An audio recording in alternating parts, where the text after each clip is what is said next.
దేవునికి స్తోత్రం.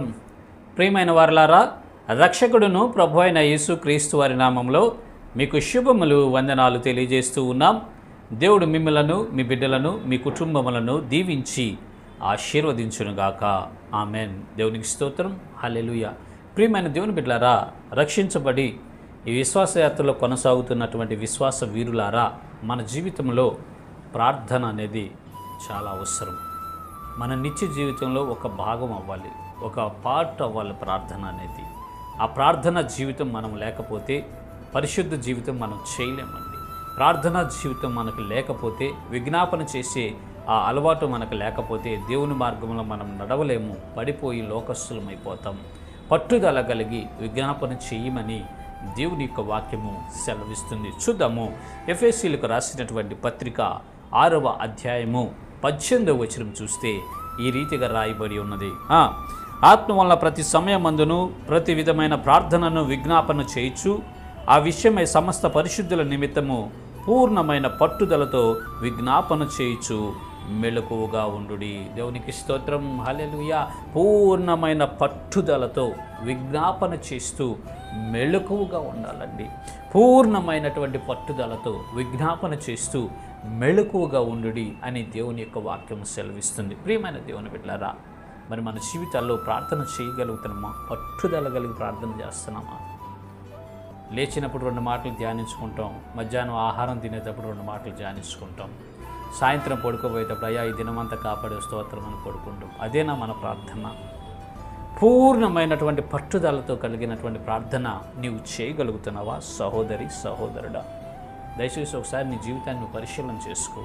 నీ అనదిన జీవితంలో, నీ నిత్య జీవితంలో పూర్ణమైన పట్టుదలతో నువ్వు ప్రార్థన చేస్తూ ఉన్నావా?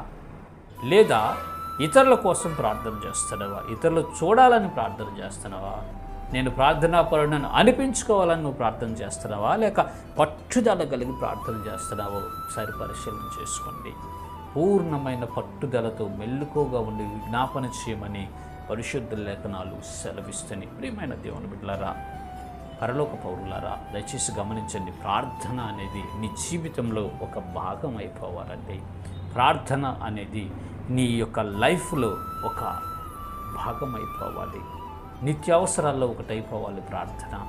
ఆహారం ఎలాగ తీసుకుంటున్నావో, వాటర్ని ఎలాగ తాగుతున్నావో, గాలి ఎలా పీల్చుకుంటున్నావో ఆ రీతిగా ప్రార్థన కూడా నీకు కలిగి ఉంటే నువ్వు బలవంతుడిగా మార్చబడతావు.